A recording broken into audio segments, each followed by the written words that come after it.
Il est rentré tôt à la maison et a surpris son fils en train de manger dans une poubelle. La vérité derrière cette scène a choqué le Nigeria. « Daniel, mon Dieu, qu'est-ce que tu fais ici ?» Le garçon leva les yeux, ses yeux brillants de larmes, sa voix tremblant sous la pluie froide. « Maman a dit que je ne pouvais pas manger avec eux. Elle a dit que je n'étais pas son fils. » Les mots frappèrent comme un éclair dans la tempête. Tinda resta figée, serrant son fils contre sa poitrine. La pluie et les larmes se mêlaient sur son visage. « Personne n'a le droit de t'obliger à manger dans une poubelle, Daniel. Personne. » Il regarda autour de lui. La lumière dorée de la grille du manoir éclairait la silhouette d'une femme en robe de soie blanche, debout, froide, sous le porche. Son visage était sans expression, ses yeux indifférents à la scène déchirante devant elle. Pas un mot, pas une larme. Tinda se baissa, souleva Daniel dans ses bras et rentra lentement dans la maison. Chaque pas creusait un peu plus le cœur d'un homme qui avait cru que l'argent pouvait acheter le bonheur familial. Dans son esprit, une voix lointaine de sa défunte femme résonnait. « Si un jour tu trouves ton enfant en train de manger seul, c'est que la maison a perdu son amour. » Parfois, ce n'est pas la pauvreté qui détruit les gens. C'est l'indifférence. Aucun enfant ne devrait jamais avoir à chercher de la nourriture dans une poubelle. Surtout pas l'enfant d'un milliardaire. Cette histoire ne parle pas de richesse. Elle parle de responsabilité, de compassion et du cœur d'un père. C'est l'histoire du riz resté dans la poubelle, une histoire qui a fait réfléchir des millions de personnes sur le sens de la famille. La vérité derrière la souffrance de Daniel. Tinda avait autrefois tout ce qu'un homme pouvait rêver, une femme aimante, un fils merveilleux et une maison remplie de rire. Lui et sa femme, Ads, avaient bâti leur vie ensemble à partir de rien. Pendant les années difficiles à Yaba, ils partageaient chaque repas simple, mais leurs yeux brillaient toujours d'amour et de foi. Quand Grace Mount Holdings, l'entreprise qu'il avait fondée, commença à prospérer, il ne voulait qu'une chose, offrir à sa femme et à son fils la meilleure vie possible. Mais ce bonheur se brisa en un instant. Un matin de pluie, la voiture transportant Ads et leur fils Daniel à l'école eut un accident sur le pont d'Echo. Daniel survécut. Ads, non. À l'enterrement, Tinda s'agenouilla devant la tombe, ses mains tremblantes caressant la pierre froide. Il jura de bien vivre pour Daniel et pour l'amour qu'Ads avait laissé derrière lui. Mais la nuit, quand la maison devenait silencieuse, les sanglots de son fils résonnaient dans les murs, un rappel douloureux qu'aucune fortune ne pourrait jamais combler le vide laissé par une mère. 5 ans passèrent. Tinda reconstruisit sa vie. Il devint l'un des jeunes entrepreneurs les plus prospères de Lagos. Son visage apparaissait souvent sur les couvertures de Forbes Afrique. Mais derrière ces photos glamour se cachait un homme solitaire, hanté par 2 peurs, la perte de sa femme bien-aimée et celle de ne pas réussir à élever correctement son fils. Puis Koma entra dans sa vie. Elle était une nouvelle secrétaire, douce, travailleuse, attentionnée et discrète. Quand Tinda la vit essuyer silencieusement son bureau, il crut apercevoir en elle un reflet d'Ads. Il se dit que peut-être, juste peut-être, le destin lui offrait une seconde chance. Il l'épousa après 1 an de cours. Le mariage eut lieu dans un magnifique jardin. Le petit Daniel, en costume, sourit timidement dans les bras de son père et murmura « J'espère juste que ma nouvelle maman m'aimera un peu comme maman Ads. » Mais quelques mois plus tard, Koma commença à changer. La femme simple qu'elle était entra dans un monde d'or, de soie et de fêtes luxueuses. Elle oublia la cuisine où Daniel attendait autrefois le dîner.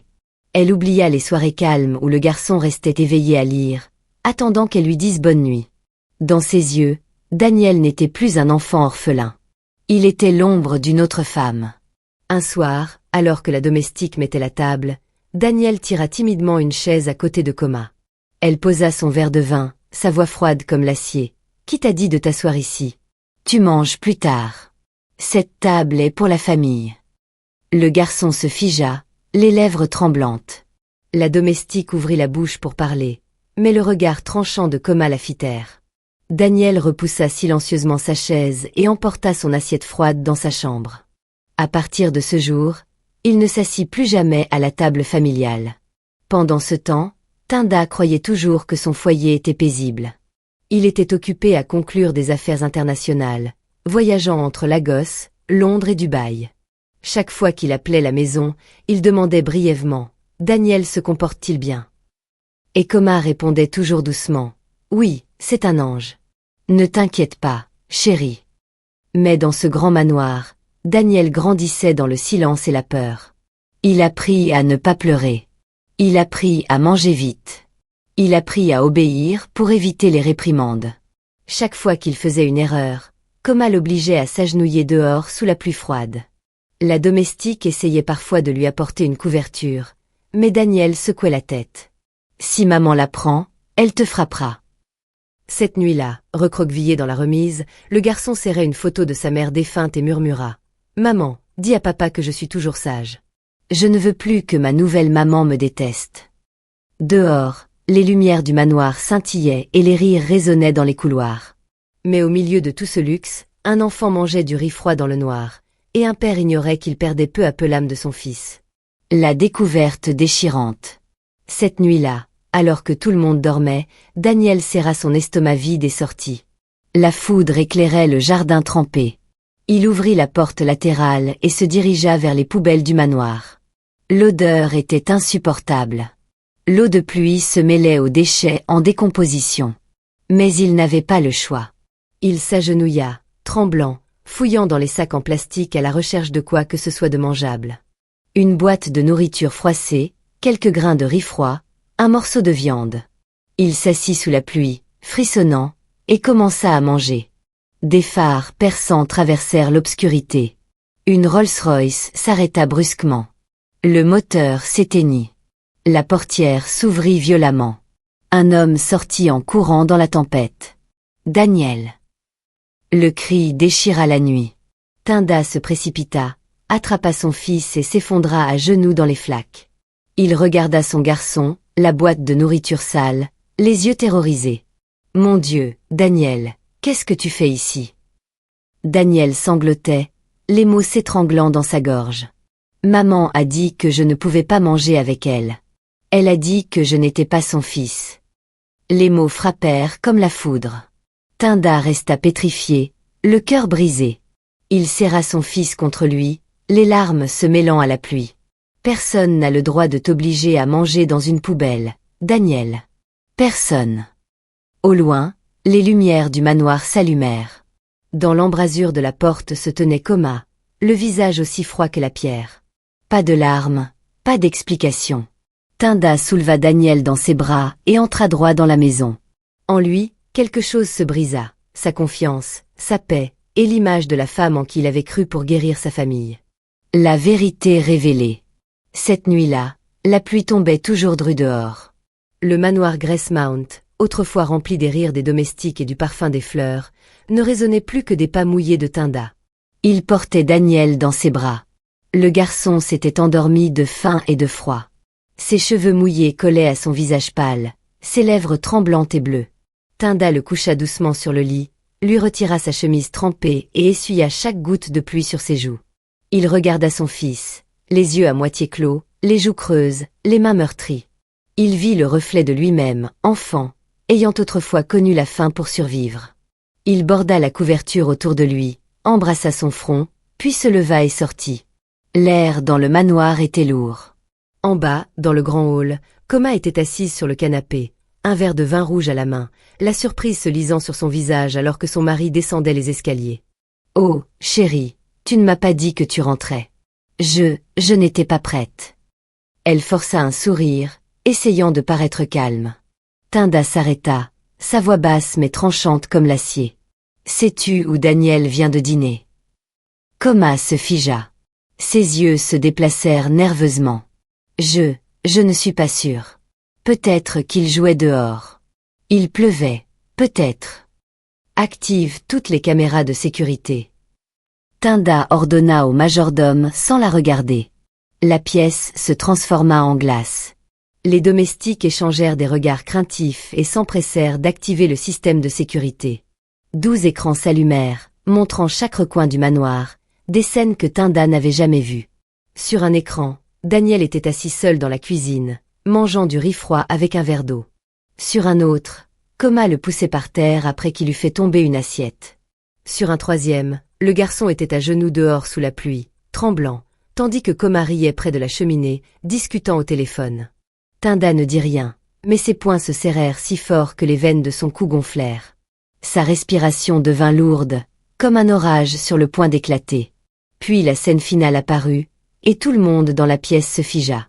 Coma, debout à la table à manger, fixait Daniel avec mépris tandis qu'il s'excusait timidement.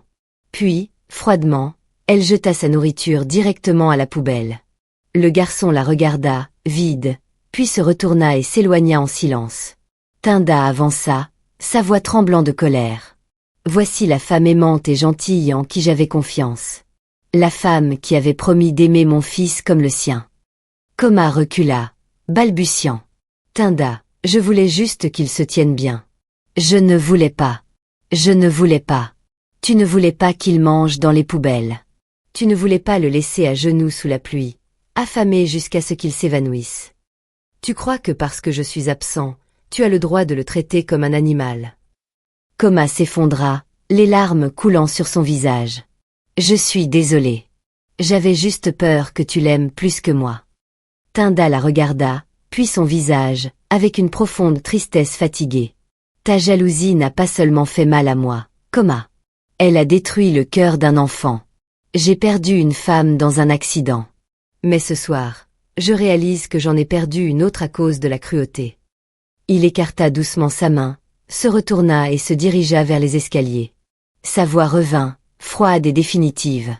Demain matin, je veux les papiers du divorce sur mon bureau. Tu quitteras cette maison pour toujours. Coma s'effondra par terre, sanglotant. Mais Tinda ne se retourna pas. Un nouveau départ. Ce matin-là, la gosse se réveilla après la pluie. Une douce lumière du soleil filtrait à travers la fenêtre, projetant une lueur pâle sur la grande table en bois du salon. Sur celle-ci se trouvait une seule feuille de papier blanche, avec en en-tête, clairement imprimé, « Accord de divorce ». Tinda Owabi se tenait là, en silence. Son visage était creusé après une nuit sans sommeil. Pourtant, ses yeux brillaient plus que jamais, comme ceux d'un homme enfin réveillé d'un long cauchemar. En face de lui, Coma était effondré sur une chaise, le visage strié de larmes. « Tinda, veux-tu vraiment que tout se termine ainsi ?» sanglota-t-elle. Il ne répondit pas. Il posa simplement un stylo sur la table, sa voix profonde et ferme. Personne n'a le droit de s'appeler une épouse et de maltraiter un enfant sans mère. Coma pleura plus fort, tendant la main vers la sienne. Je suis désolée. J'étais jalouse. J'étais obsédée. Je ne voulais pas te perdre. J'avais juste peur que tu l'aimes plus que moi. Il la regarda, les yeux remplis de tristesse et de déception. Tu as tort, Coma. Aimer mon propre fils n'est pas un péché, mais laisser la jalousie pousser un enfant à manger dans les poubelles, c'est un crime. Un silence tomba. Le tic-tac de l'horloge murale résonna froidement dans la pièce. Coma s'écria. Tu détruis tout ce que nous avons construit ensemble. Tinda laissa échapper un rire amer, aussi fragile que la pluie de la veille. Non, Coma. Tu l'as détruit il y a longtemps. Le jour où tu as appelé mon fils l'enfant d'une autre. Le jour où tu as laissé l'envie effacer ton humanité. Il prit le stylo et signa son nom, ferme et sans hésitation. Le son du stylo sur le papier sembla être le dernier battement de cœur. Puis il poussa le document vers elle. Je ne veux ni la maison, ni les voitures, ni les parts de l'entreprise. Tu peux tout garder. Je ne veux que Daniel. Coma s'effondra complètement, s'accrochant à ses jambes. S'il te plaît, ne pars pas. J'avais tort. Je peux changer. Je l'aimerai comme mon propre fils. Je te le jure. Tinda se libéra doucement de son étreinte, sa voix calme mais lourde. Les promesses ne peuvent pas effacer les nuits où il a pleuré seul. Le changement ne peut pas laver les larmes de faim d'un enfant. Certaines blessures ne guérissent jamais. Il se retourna et commença à s'éloigner. Chaque pas résonnait dans le manoir vide, autrefois une maison, désormais rien qu'une prison de souvenirs. Sur le seuil, il s'arrêta sans se retourner. Tu as été la femme en qui j'ai cru pouvoir trouver le bonheur. Mais aujourd'hui, je choisis autre chose, la paix de mon fils. Dehors, la lumière du matin scintillait sur les marches de marbre mouillées, brillant sur les flaques laissées par la pluie. Daniel se tenait là, vêtu de son vieux t-shirt, tenant un petit sac à dos. « Papa, où allons-nous » demanda-t-il doucement. Tinda s'agenouilla, passant une main sur la tête de son fils. Nous allons quelque part où tu pourras sourire à nouveau, mon fils. Il souleva Daniel dans ses bras et passa la grille en fer. Une Rolls-Royce noire attendait sur le trottoir, mais Tinda ne la regarda pas. Il tint simplement la main de son fils et continua de marcher dans la rue trempée par la pluie. La lumière du soleil toucha leurs deux silhouettes. Un homme qui avait été milliardaire et un garçon qui avait connu la faim dans sa propre maison. Aucun ne parla. Seul le vent doux dans les arbres emplissait l'air, portant l'odeur de la terre humide, l'odeur d'une renaissance. La vraie richesse. Ce matin-là, un vieux véhicule s'arrêta devant une petite maison à Yaba, l'endroit même où Tinda avait commencé sa vie. Plus de grilles en fer imposantes, plus de gardes ni de domestiques, juste un toit en tuiles brunes, des murs usés par le temps et une légère odeur de terre montant du petit jardin derrière la maison. Daniel descendit, regardant autour de lui avec émerveillement. « Papa, est-ce notre maison ?» Tinda hocha la tête, un sourire doux sur le visage. « Oui, mon fils. C'est ici que j'ai grandi.